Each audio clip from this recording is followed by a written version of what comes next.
Here we are, Monday morning. I'm going to talk about the history of the Buffalo Sabres. This, of course, is the 3 foot by 4 foot board that I have that is a foot taller and a foot wider than every other board in the house. And I filled it for this one. And I had to get really creative in how to get the trades on the board. So not every trade that is important to Buffalo ends up on the board, and I apologize for that in advance. The origins of the Buffalo Sabres began in 1967. So the NHL says we are going to expand, and they get 15 presentations from 10 different cities, and their plan is to expand by 6 teams. So to go from 6 to 12. And Seymour and Northrop Knox applied for the 1967 expansion, and they were denied. But right out of the gate, the Oakland Seals are a financial disaster. It is a money pit. You just keep throwing money in it. It's not helping. So the Knoxes are like, okay, we're going to buy the Seals and move them to Buffalo. The NHL says, great. You guys have money. We like money. We're losing money with Oakland. That's great. How about we give you a new expansion team for Buffalo? You leave the Seals alone. But we'll do this for you on the contingency as well that you co-fund the Seals. So the Knox brothers go, okay, we're going to do that. And they pay the $6 million expansion fee and then find a way to sell the Seals so they only own one team and not part of two. And the expansion fee being $6 million looks pretty small now, but I'm sure back then looked a lot more daunting, considering what you were getting wasn't a very good team right out of the gate. Vancouver and Buffalo did not have great teams out of the gate, but Buffalo would turn it around a lot more quickly than Vancouver. And I would argue of the two franchises, Buffalo has had the better runs overall, even though right now when you look at their team histories, they're pretty darn similar.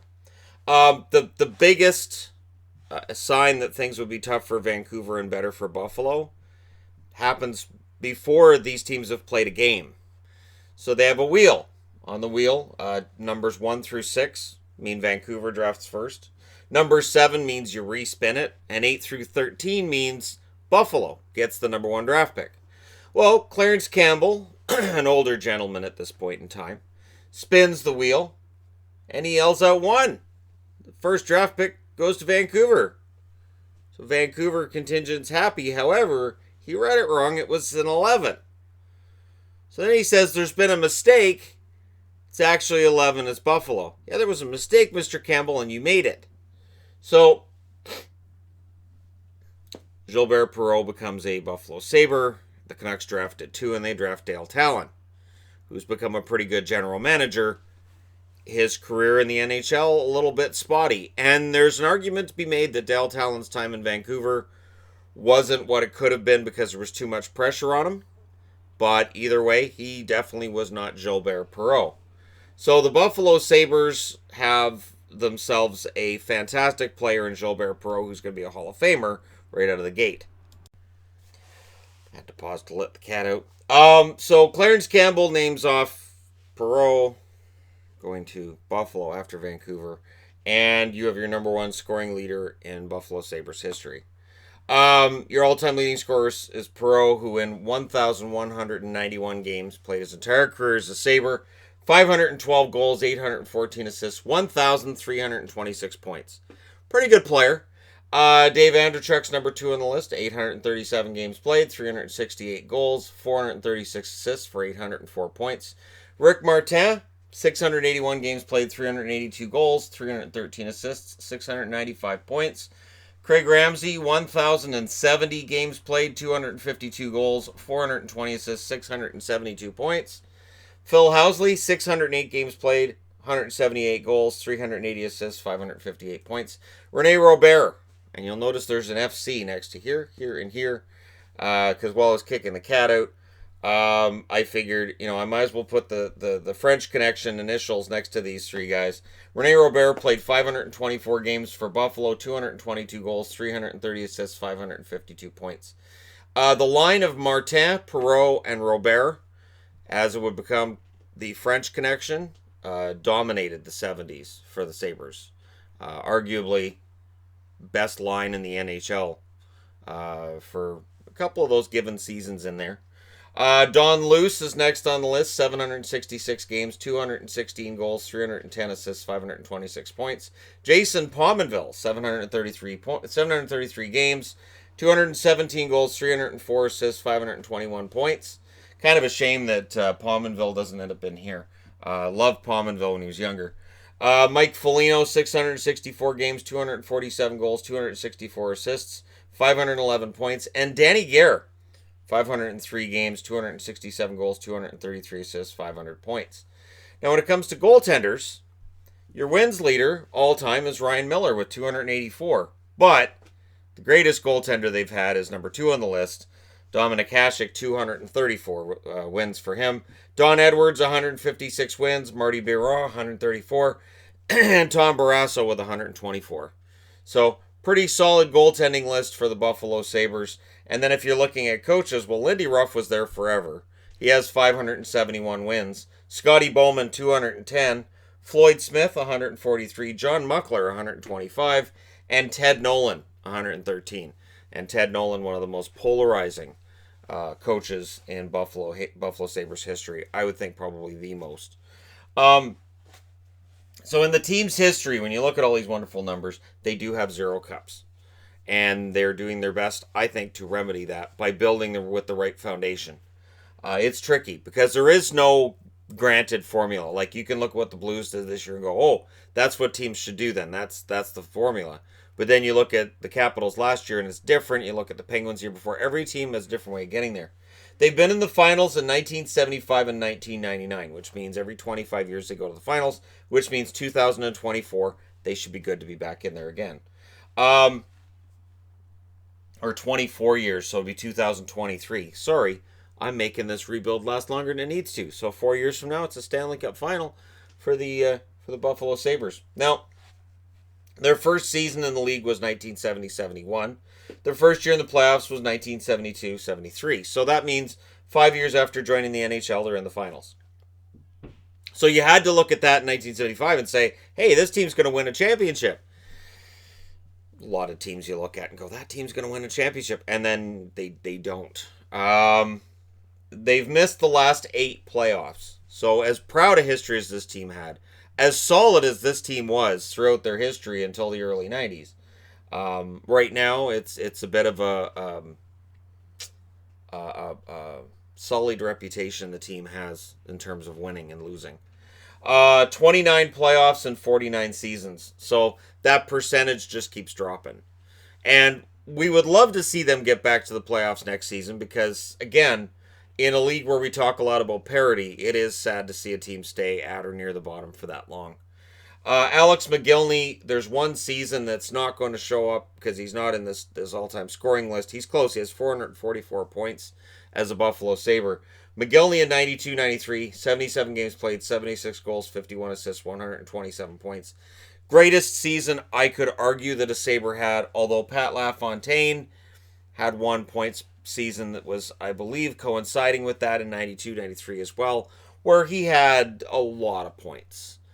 But the Sabres have teased the idea of being a contender many, many times and been close to being over the top and I think to being Stanley Cup champions, and then they just fall short. Now, top 10 draft picks, surprisingly, they have quite a few considering they've been a pretty good team throughout their history. 1970, as mentioned, the number 1 draft pick, their first year is Gilbert Perreault. 1971, drafting 5th, they draft Rick Martin, so there's 2 of the French connection right away. 1972, Jim Schoenfeld gets drafted at 5. 1982, so 10 years later, Phil Housley's drafted at 6. Number 9 draft pick is Paul Cyr.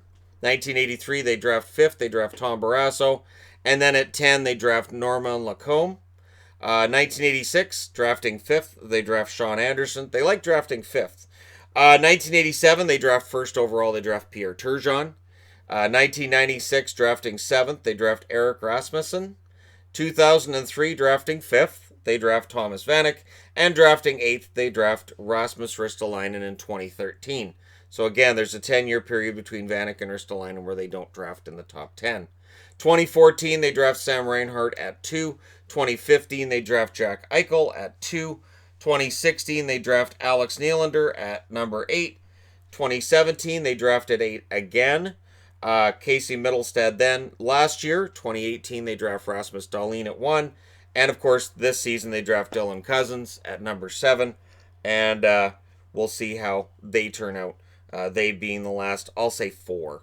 The jury's still out on exactly how Nylander's going to be in the NHL and what level player he's going to end up being. Middlestad had a bit of a challenging first year, but I still think the talent is there to break through in year 2 and 3. And Dahlin was fantastic. Cousins, we'll see. So, the big thing with their history is pretty solid run. They've drafted some pretty good franchise players. Whether it's Perreault, Turgeon had a pretty good run. Dahlin looks like he's a franchise guy. And Eichel definitely is. Now, captains, this is where this video last night kind of gave me conniptions. They've been big on sharing captaincies in Buffalo, and it's aggravating because trying to get them all on the board, honestly, they have more captains than Boston has had in their history. Floyd Smith, captain 70-71, so Floyd Smith on the wins leaders among coaches right here, and he's their first captain. Jerry Meehan, 71 through 75. Jim Schoenfeld, 74 through 77. Danny Gare, 77 through 82. Gilbert Perreault, 81 through 87. I know you would have thought Gilbert Perreault was captain before 1981, wouldn't you? But there was a time in the NHL where it wasn't necessarily the best player that was captain. Your best player was your best player, and then you had your leaders. Now, with the amount of money that the players make, I think there's more pressure on the guy who makes that big buck to also be your leader. Lindy Ruff, 86 through 89. Mike Foligno, 88 through 91. Mike Ramsey, 90 through 93. Pat LaFontaine, 92 through 97. Alex McGillney had a spell there in 93-94. Michael Pekka, 97 through 2000. Donald Audette, 97 through 98. Chris Gratton, 99 to 2000. Doug Gilmour, 99 to 2000. See what I'm talking about? There's a lot of guys who, here, welcome to Buffalo. Here's your jersey. Why is there a C on it? Everybody's captain here. It's just sort of it's like a Captain Morgan commercial when you go into a Buffalo locker room, is what I'm trying to say, in the 90s and 2000s. Captain. Stu Barnes, 01 to 04.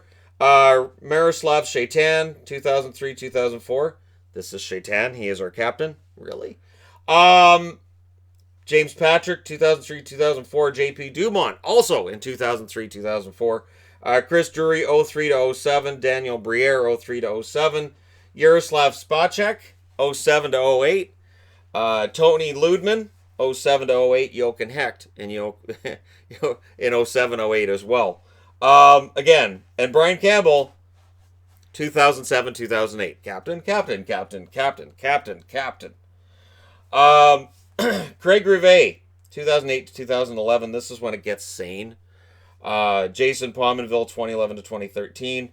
Thomas Vanek, 2013 to 2014. Steve Ott also was captain that season. Brian Gionta, 2014 to 2017. And Jack Eichel, this last season, took over as captain. He should be captain for a while. I don't think they'll go back to the Captain Morgan setup they had before.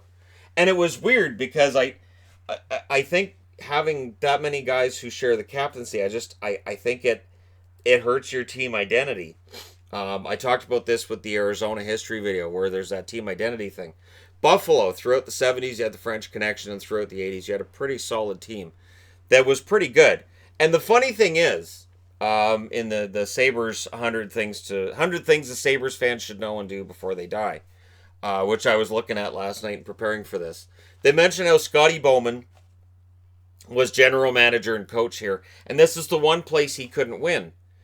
Right, but he still made some pretty good moves, and they were still a pretty good team while he was there. It's just, with Scotty Bowman, the expectations are so high that even though I would argue he had some success in Buffalo, you look at it compared to Montreal, you look at it compared to Pittsburgh and Detroit, and it's the one place that just didn't work. Now, their trade history, again, I've had to kind of look at blockbusters for the most part, and trades that built things. So, June 10th, 1970, Buffalo gets Roger Crozier from Detroit for Tom Webster. Crozier is a solid goaltender for them out of the gate, and you need that. Any expansion team, Seattle will see this in a couple years. You need to build around solid goaltending. March 4th, 1972. The French Connection is born. So they draft Gilbert Perreault in 1970. They draft Rick Martin in 71. 1972, here comes Rene Robert from Pittsburgh for Eddie Shack. That's a trade that I'm not going to look at Eddie Shack's numbers in Pittsburgh. I'm just going to tell you, Buffalo won that trade by a lot. December 27th, 1973, Buffalo gets Jerry Korab. Might have been the toughest Buffalo Sabre they ever had. From Vancouver for John Gould and Tracy Pratt. And Buffalo wins that trade as well. October 5th, 1979. I told you we'd be skipping around a bit because I only had a limited amount of space on the board. That's why there's a line all the way, because I'm like, okay, I got to make sure I don't bleed over here. October 5th, 1979, Buffalo gets John Van Boxmeer. Colorado got Rene Robert. So that's where the French Connection ended, is in 1979. So start of the 79-80 season, they decided to go in another direction. John Van Boxmeer was a decent defenseman for the Buffalo Sabres. I liked him because Van Boxmeer is kind of a fun name to say. March, hey, I was 8 years old. So, when I come into hockey, I was like, fun names are... I kind of still do that. 1980. So March 10th, 1980. Buffalo gets the number 6 draft pick. We don't know that yet, though, because it's the 1982 first-round draft pick from the Kings for Jerry Korab. So the Kings are getting some toughness. They're not worried about the 1982 draft pick because the Kings are going to get better, darn it. They don't. That number 6 draft pick in 1982 becomes Phil Housley. The Kings traded a draft pick which became Phil Housley for Jerry Korab. I present to you what might be the worst trade Buffalo's made, although they had no way of knowing at the time. Or the best trade Buffalo's made, the worst trade the Kings have made, although the Kings would have had no idea at the time how strong that draft was going to be, and that Housley was going to be one of the best guys out of it. December 2nd, 1981, Buffalo gets Mike Foligno, Dale McCourt, and Brent Peterson. Detroit gets Danny Gare, Jim Schoenfeld, and Derek Smith. I remember a lot of hoopla about this trade when it was made. I remember both teams talking about how it was going to help them, and honestly, it helped Buffalo. There wasn't much that helped Detroit in the early 80s. I'm not going to put it on Gare, Schoenfeld, and Smith, certainly, but Detroit didn't get a whole lot better. But Buffalo, Foligno was pretty solid for them for quite a while, and Brent Peterson was the master of the face-off in the mid-80s. He ended up playing in Vancouver for a while, and he was the best face-off man I think I ever saw in Vancouver. Although Manny Malhotra, there's been a few others, but pretty solid face-off guy. Didn't have the offense, and this was in the 80s where offense was really important. June 8th, 1983, Buffalo gets Real Cloutier and a number 11 pick in 1983, which becomes Adam Creighton. Going the other way to Quebec, Tony McKegney, Jean-Francois Sauvé, Andre Savard, and a 1983 third-round pick. Trade that favors Quebec. I'll say that. November 12th, 1988, Buffalo gets Doug Bodger and Darren Shannon. Pittsburgh gets Tom Barrasso and a 1990 third-round pick. So what Buffalo does accidentally here, they trade out Barrasso, and you can look at Barrasso's numbers from back then and see this great goaltender. But in reality, there was always this kind of underlying, guys think he's a jerk sort of thing with him. And so you kind of got the feeling that Buffalo might have been trading out a problem. And Buffalo always had another goalie coming in, and they always seemed to know how to pick up a goaltender at the time. So losing Barrasso, he had a fantastic rookie season. He was one of the best young kids to ever come into the game, and he had a hard time following that up. I think he set the bar really, really high for himself. But he would play pretty darn well in Pittsburgh and play a large role in one of the 2 Stanley Cups they won while he was there. March 6, 1989, Buffalo gets Grant Ledyard, Clint Malarchuk, and that's what I'm talking about with them getting goaltenders. 1991 6th rounder, which becomes Brian Holzinger, who goes on to have a half-decent career, especially for a 6th rounder. Washington gets Calle Johansson and a 1989 second-round draft pick that becomes Byron Dafoe. So both teams do very well for themselves out of that trade. Not every trade has to have a winner and a loser, and Malarchuk plays pretty darn well for Buffalo. June 16th, 1980, Buffalo gets Dale Hawerchuk and a 1990 first, which is Brad May. Winnipeg gets the Scott Arniel, Phil Housley, Jeff Parker trio, and a first-round pick that becomes Keith Tkachuk. So out of this deal, the addition of Hawerchuk to Buffalo, one of the most exciting players in the game. But when you look at what Buffalo gave up in that first-round pick becoming Keith Tkachuk, they kind of undo a little bit the ironically Phil Housley pickup back in '82. Phil Housley part of the deal going to Winnipeg. Winnipeg wins that trade. October 25th, 1991, Buffalo gets Pat LaFontaine, Randy Hillier, Randy Wood, 1992 fourth-round draft pick. The Islanders get back Benoit Hogue, Uwe Krupp, Dave McElwain, and Pierre Turgeon. And every time I see Benoit Hogue's name, I think of the way they used to say it on the French feed on CBS, which was Benoit Ugg. I loved Ugg. Ugg, and every time I touched the puck, it was just great. Anyways, so with Hogue and Uwe Krupp and McElwain and Turgeon, the Islanders did pretty well, but LaFontaine going the other way. It's a blockbuster deal. And LaFontaine going to Buffalo, Turgeon to the Islanders. I mildly want to say that that's a better deal for Buffalo, but it was a pretty good trade for both teams. August 27, 1992. Here's the robbery. Buffalo gets Dominic Hasek. Chicago gets Stefan Beauregard and a 1993 fourth-round pick who became Eric Daze. Daze, a 30-goal scorer who had a shorter career than expected. And if you ever played EA Sports games back in the early 2000s, Daze was the best goal scorer ever. Never understood that. But that's how video games saw it. And Daze had pretty good hands. I got to admit, he had pretty good hands. But that's a deal that favors Buffalo by a little bit. Just a tad. July 8th, 1995, Buffalo adds Michael Pekka, Michael Wilson, and a 1995 first, which becomes Jay McKee, for Alex McGillney and a 1995 fifth-round pick, a trade which Vancouver fans didn't like when it happened, and the way that settled out, they didn't like it later either. And so Buffalo wins that deal. Michael Pekka really came into his own with the Sabres. March 18th, 1997, Miroslav Shaitan is acquired by Buffalo. Edmonton got Craig Miller and Barry Moore. So if you're sitting there going, who? Right. So I don't have to tell you who won that trade. Just the fact you have to ask who the other two guys are tells you who won that. June 20th, 2001, Slava Kozlov and a 2002 first-round draft pick, which becomes Jim Slater, are acquired by Buffalo in return for Dominic Hasek going to the Detroit Red Wings. So the Sabres do better in trading away Hasek than Chicago did, basically. Slava Kozlov for Dominic Hasek. Hasek is, of course, getting older, and he'll have his time with Detroit, and he'll have his championship with Detroit as well.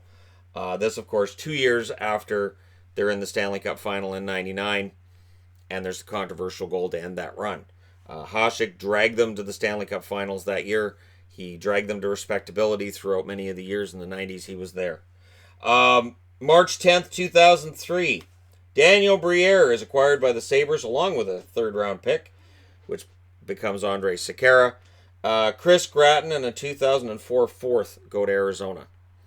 So we'll go ahead and say Buffalo did pretty well there. July 1st, 2018. Yeah, I skipped 15 years. To make everything fit, I had to skip some deals there that I said, well, that wasn't really seismic in that acquisition. Vladimir Sobotka, Patrick Berglund, Tage Thompson, a 2019 first, which I believe is Ryan Johnson, and a 2021 second-round pick are acquired by the Buffalo Sabres for Ryan O'Reilly going to the Blues. The Blues, very happy with that trade. Still thanking Buffalo to this day. August 2nd of 2018, Jeff Skinner's acquired from the Sabres. Carolina gets Cliff Pooh, a second-round pick in this past draft, and a third and a sixth in 2020. I'll go ahead and say Buffalo won that deal. And the fact they were able to re-sign Skinner is the icing on the cake. If they had not been able to re-sign Skinner, if Skinner goes somewhere else, you might be able to argue that, Carolina did really well for a rental, but he wasn't a rental. So, again, It felt like Carolina should have been able to get more, and we'll see whether or not Skinner keeps up the 40-goal form in Buffalo. June 28th, 2019. Gets harder and harder to talk as these videos go along. So June 28th of this year, 2019, Buffalo acquires Colin Miller. Vegas gets a 2021 second-round pick and a 2022 fifth-round pick. That's notable because Buffalo is tired of losing. They are tired of missing the playoffs. And they are tired of us discussing their glory days from the 70s and 80s. And that's really what they were. The 70s and 80s were fantastic. And in the 90s, they had Hasek. And then since then, it's been kind of rudderless. There's been some good seasons. They won a President's Trophy in 2007. There's been some good years in there. There's been some good cores. But it's never quite been good enough. And they're trying to put the pieces in place. That foundation, if you don't build up from the right foundation, it falls apart. So trying to get that foundation together and maybe be the next team to win their first Stanley Cup. St. Louis did it this year, Washington last year, proving miracles do happen. And then the question becomes, as Buffalo hits their 50th season, and this year is their 50th season, are we looking at a team that's going to have a miraculous run soon, or are we looking at more years of them missing the playoffs, and their overall history being more and more about what they used to be and less about what they are now? Let me know what you guys think in the comment section below regarding the Sabres and their history. Don't forget to hit like and subscribe if you're browsing your way through. You just happened upon this video. And this board was the longest to set up of any of the ones I've done so far. And next up is Calgary. And that'll include Atlanta. So that could be a colorful history as well. I love doing these videos, though. I have no problem setting them up and doing these videos. They do take a long time. And I know there's people who would love to see them narrowed down to 5-10 minutes, but I'm not going to do that. It doesn't make sense to do a history video and make it short. So there you go. Thank you guys so much for watching and for all your support, and I'll talk to you again soon.